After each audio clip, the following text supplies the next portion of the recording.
But you did nothing. I gave you this to use. You did nothing. You took it and you buried it. You didn't use it properly. You gained nothing for me. That's why he's so angry, because he gained nothing. I give this to you, and nothing increased for me. This was a stewardship to you, and nothing is better because of it in my life. I didn't expect much from you, but I didn't expect nothing. See, some of us are afraid to take the risk, and I can understand that. Some of us won't make a commitment to serving the church because we're afraid of risking time.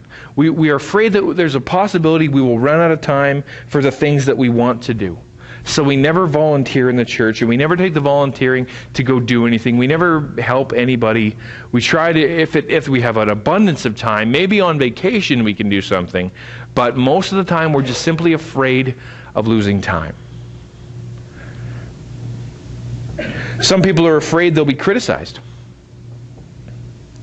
So they never develop the gifts that God gives them. They have a heart to teach, but what happens if somebody asks them a question they don't know the answer to? So they don't teach. Some have an aptitude for music or public speaking or dance or art, but they're afraid of showing people or learning more because they might get critiqued. So they don't want to risk their feelings. Some people don't want to risk their comfort or their retirement.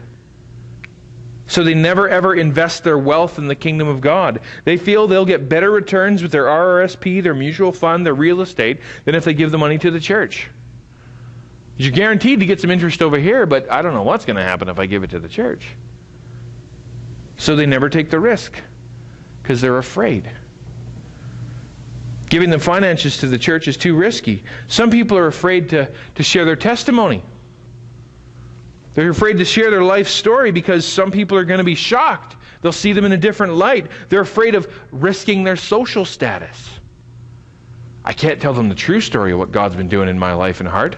I can't possibly share my sin with them. I can't possibly tell them all the things that God's been doing in my life. They'll think differently of me.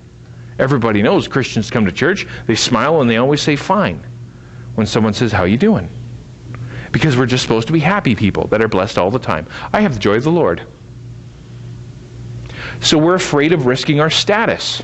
What would be so wrong if we actually said, you know what? I feel really, really, really bad today.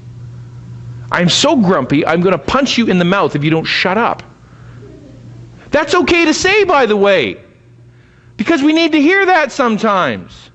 I'm so sad that I am on the verge of tears and I'm barely going to hold it together for the entire service, because if I don't show up to service, somebody's going to wonder, and then I got to deal with political stuff.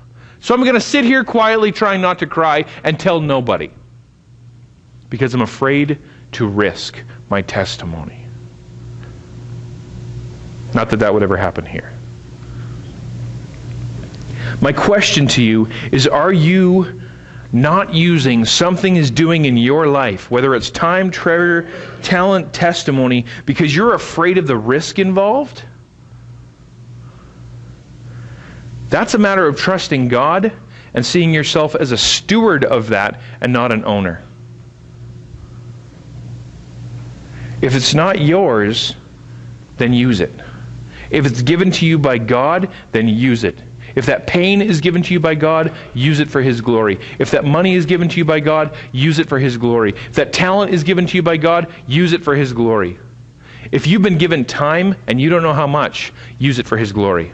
Don't wait till the end of it when you find out that you're going to be done and not have enough time to do things. Even if it's just a little. How much would you hate to show up, come to the Father, and have Him say, I didn't expect much, but I didn't expect nothing. You bore no fruit.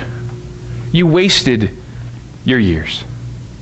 And all the things that you put all your time into, and all your effort into, all the talents you used, all the time you were given, all the things I did in your life, you bore no fruit.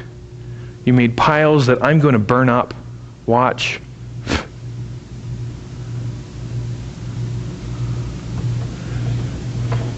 So the first question is, whose is it? The second question is, what am I going to do with it? And the third question is, how can I use it best? This is mostly a matter of wisdom. This is about working it out with God, a lot of this. So I'm going to give you the out of my limited experience, things that I've learned when it comes to using your time, treasure, talent, and testimony. I hope this is of help to you. The first thing is time. How do we steward our time best? The first thing to realize is that all time is God's time. Okay? All time. Even sitting in front of the TV eating chips time is God's time. Even, boy, I got to get to work, I'm really late, I'm going to speed around this, is God's time. Okay, all time is God's time.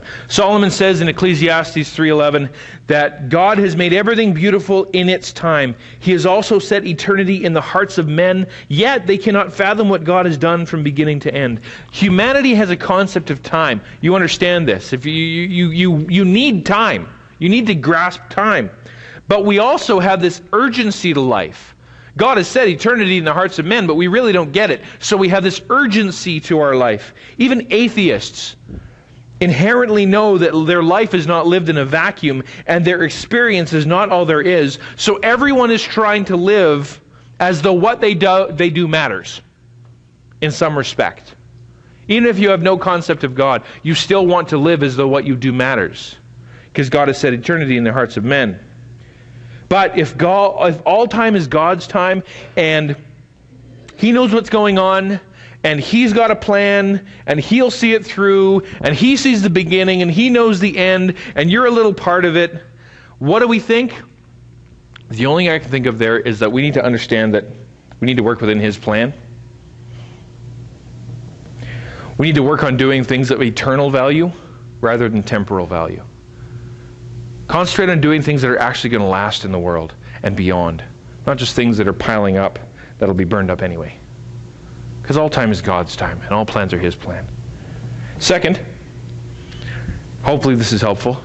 If you are overwhelmed with future planning and chaos of life and all the things and whether or not you're going to have enough time to get done all the things you have to do today, let me give you a simple phrase that has saved my bacon a few times.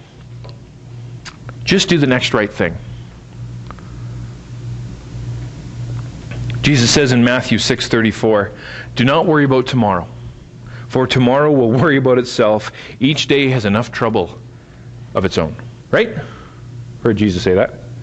Implicit in this statement is the fact that the past is the past, and it can't be changed.